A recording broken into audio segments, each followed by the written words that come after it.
you hate the thought of working past 55 or 60? Do you hate not being able to live the life you deserve today? Do you hate not knowing what your financial future looks like? It's time to stop doing what you hate. Here's your host, Mr. Harold Green.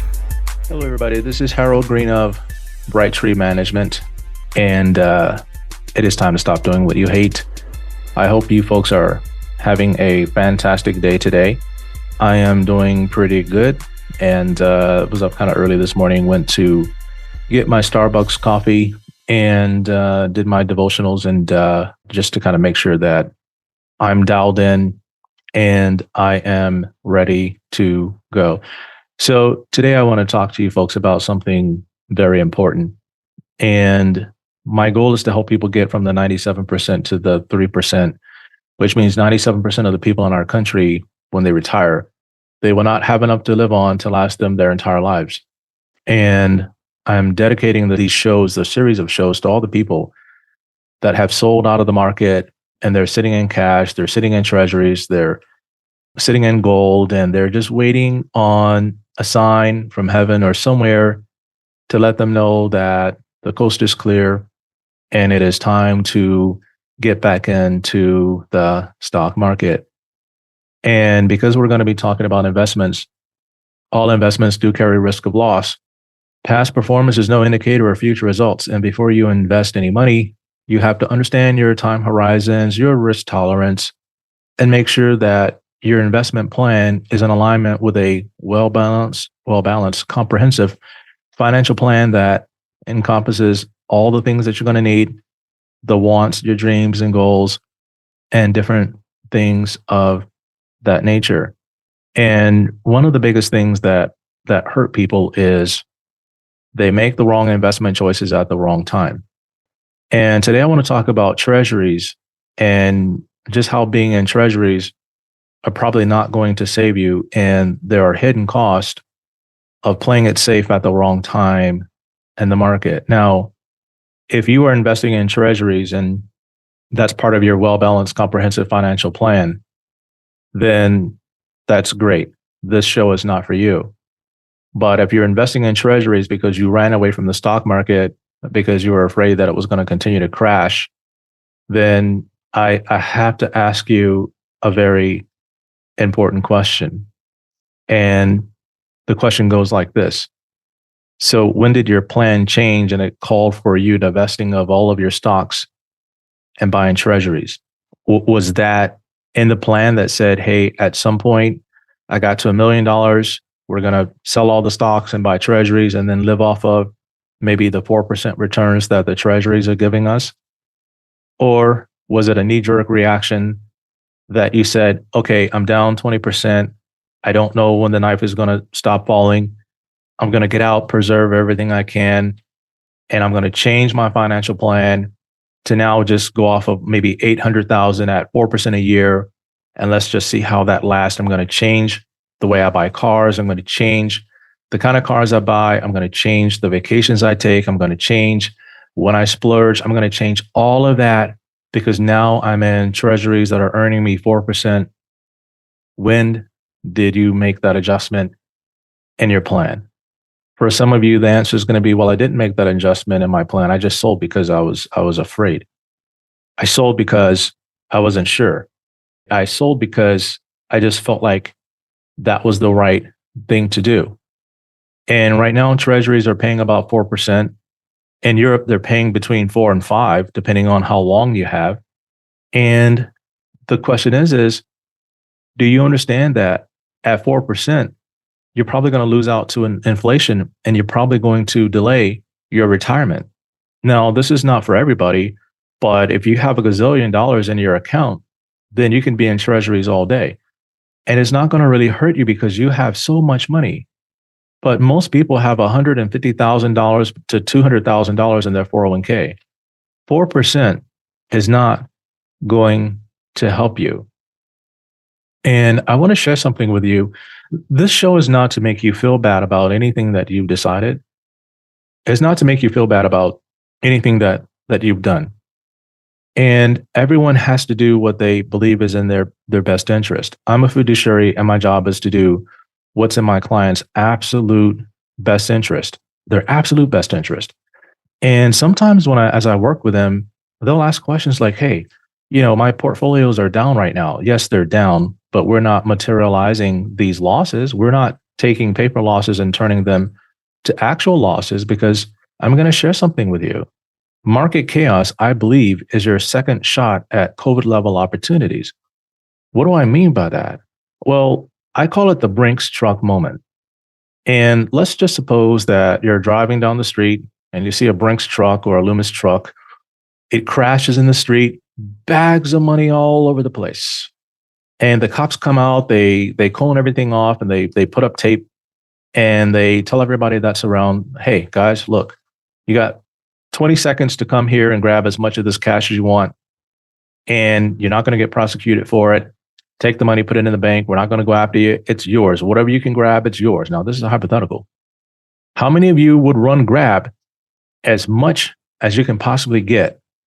Raise your hand. And how many of you would sit in the car filming everybody grabbing the cash on your cell phone so you can upload it to your Facebook page? Raise your hand. And coming out of COVID, we were a little bit early to the party, and I'll tell you what that means. When the lockdowns happened, people were just like shocked, dazed, confused, but the market was still open. It didn't close. The 401k plans were still open. They weren't closed. People were still able to contribute to the 401ks. A lot of people sold everything because they thought the world was coming to an end. My team and I, what did we do? Around April, May, June, we were buying the market with both hands, both feet, our ears, whatever we could put in, we were going hard, because this was an opportunity that I had not seen since 08, 09, the last stock market crash. I hadn't seen anything like that in like forever. So I knew Amazon, Google, Tesla, Apple, NVIDIA, technology was the key. And AI was coming along back then. It was inkling. It was in the incubators and whatnot, but it was still coming along. It was still a theme back then. No one was really paying attention to it because all of the focus was on stocks like Pfizer and Merck and like whatever, the COVID shot. That was a big deal. Everybody's piling money into Pfizer. You got to buy Pfizer, Harold. It's like, no, I don't. I don't have to, because our strategy is calling for something different. And boy, I tell you, we helped so many people retire between 2020 to 2025. It was unreal, the gains that we got out of that. But I made one mistake. I'll be honest with you. I made one mistake on my COVID trades. And that mistake is I didn't take advantage of the opportunities and options overlay strategy, where I overlaid options on top of the stocks that we were buying. I didn't do that. And that was one of my biggest mistakes. And I said, by God, if I ever get a chance at this again, I am not going to miss this opportunity. Why? Because again, if we're looking at Amazon trading at $172 a share, right now they're at about 180 because it really ripped off, with a median target of about 200 something in the middle and a high target of about 3 or whatever it might be in 12 months. That's quite a bit of an upside from here. And I can get the actual numbers for you. Today is trading at 182. That's up $10 from like when I looked at it, like last week or a couple of days ago. Just to get back to the median of 246, that's a 35% upside from here. And you times that by 3 with an options overlay, that's quite a lot. Now, the option is going to cost you about $700 depending on when you buy it.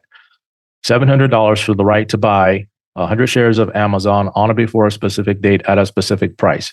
So as the option explodes, you can sell it for a profit, or you can convert the option and purchase the stock at the price that you bought the option, the strike price in the option. And we can get into that a little bit later.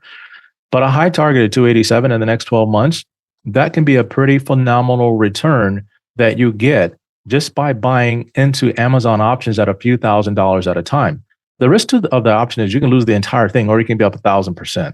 There is no limit on the upside of an option, but the downside of an option is you can lose the entire thing. So if you put $3,000 into an option and it goes down 50%, a lot of people are like, oh my God, Harold, I'm down 50% in my $10,000 option. It's only got 5. Well, that 5 can be up 1,000% in 6 months or a year or later. I can't guarantee that, but it depends on what's happening in the market. And it depends on the catalyst that's going to drive this thing to the moon.